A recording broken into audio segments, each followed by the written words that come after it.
Hey, it's me, MLB. Here is chapter 72 of Cute Little Love Letters, and this one is titled Secrets Laid Bare.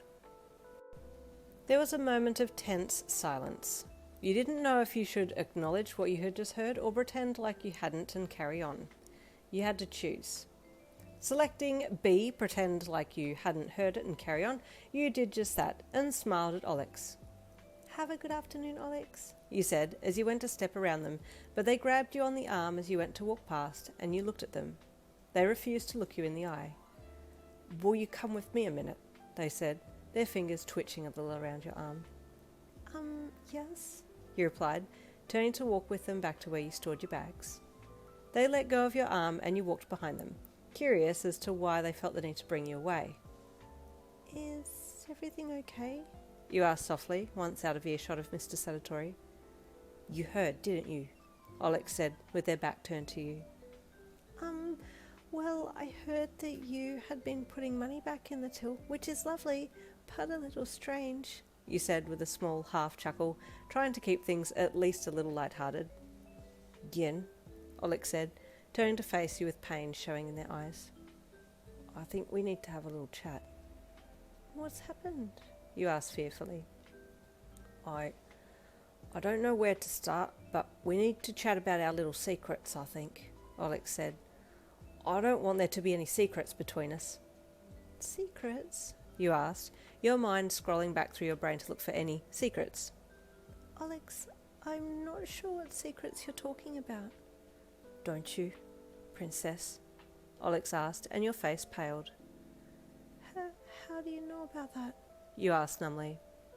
"That weekend at the markets," Olyx said slowly, "I got caught in a clairvoyance tent." You quickly covered your mouth with your hands. "Oh no," you whispered. "They told me everything," Olyx said with tears in their eyes. "I hate them. I hate that they told me, but I want you to know that you're still my special yin, and nothing's going to change that." Your eyes welled with tears. "Did they tell you about my dad?" you asked sadly. Olyx nodded. "Unfortunately," they sighed. "Please don't tell him you know. Please don't tell anyone that you know. I've only just found out recently myself. That day that I asked about, a certain entity, and it made you upset, that's when I'd found out about my dad's past," you admitted. Olyx nodded. "It was the same one who made him do it," Olyx said. "They told me so.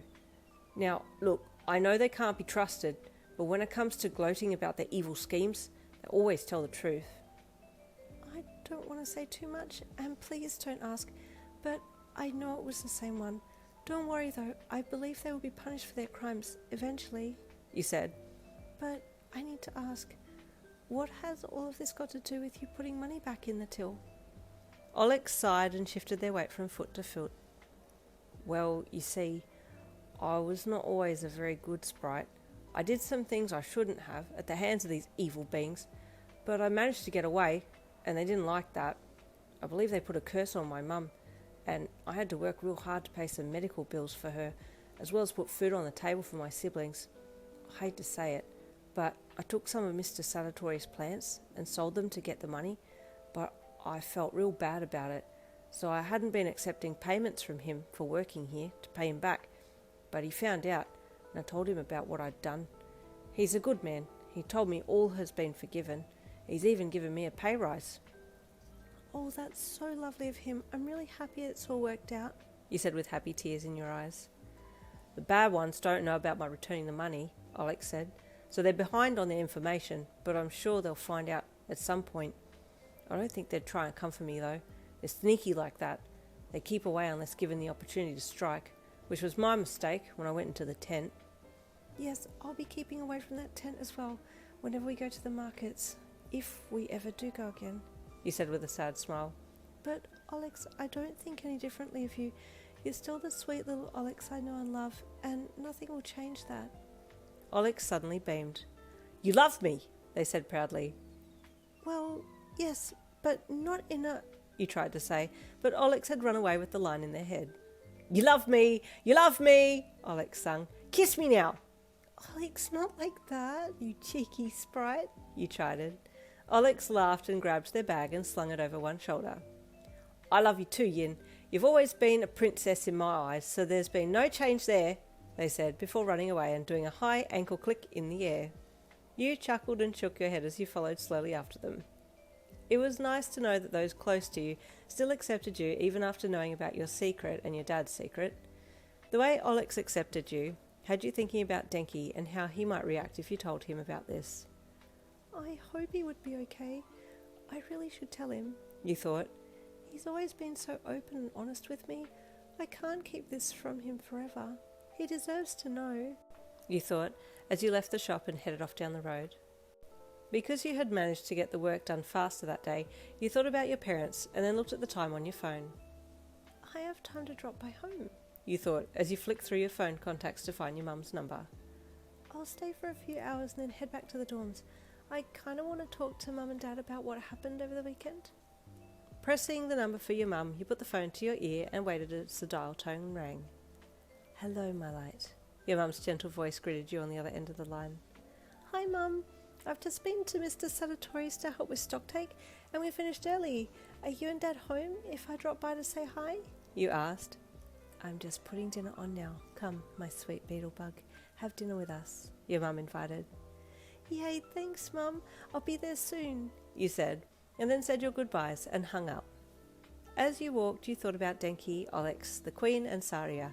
So many things were swirling through your mind that you didn't pick up on a presence near you at first, but when a cold breeze swirled around you, feeling colder than usual, it brought you back to the present, and you paused momentarily and looked around, peering into the tree line to your left. It was only for a second, but the hair on the back of your neck stood up on end, and then the cold breeze disappeared, and you felt the presence disappear as well. You froze. Is there a fox fury nearby? You thought with terror, continuing to look and listen into the trees, but you couldn't see anything, and by now you felt like they had gone. Am I being watched? You wondered, as you started walking again, but a little bit faster this time, keeping your wits about you to keep an eye on your surroundings. You tried to keep your breathing as even as possible as you walked, but that was proving difficult, so you just focused on walking as quickly as you could, but also looked for any butterflies nearby in case you could call on Saria if he was keeping watch, but it appeared that you were on your own. I'm almost home, you thought, as you sped up even more and then broke into a run and bolted down the forest path to your front door, then threw it open and darted in and closed the door quickly behind you. Who comes running into our house? Your mum asked with a chuckle as she rounded the corner to see you. She noticed your aura immediately and noted that a clear, bright, happy underglow was there, but there was also something stressing you that had happened just now. My love, your mum said, is everything okay? I don't know, you said honestly. Mum, we need to talk. I know some things that I think you know too, but we definitely need to talk. Where's Dad? He needs to be here too, you said urgently. Ooh, things are starting to come to a little bit of a head, aren't they? Stay tuned for chapter 73 coming tomorrow. I'll see you then.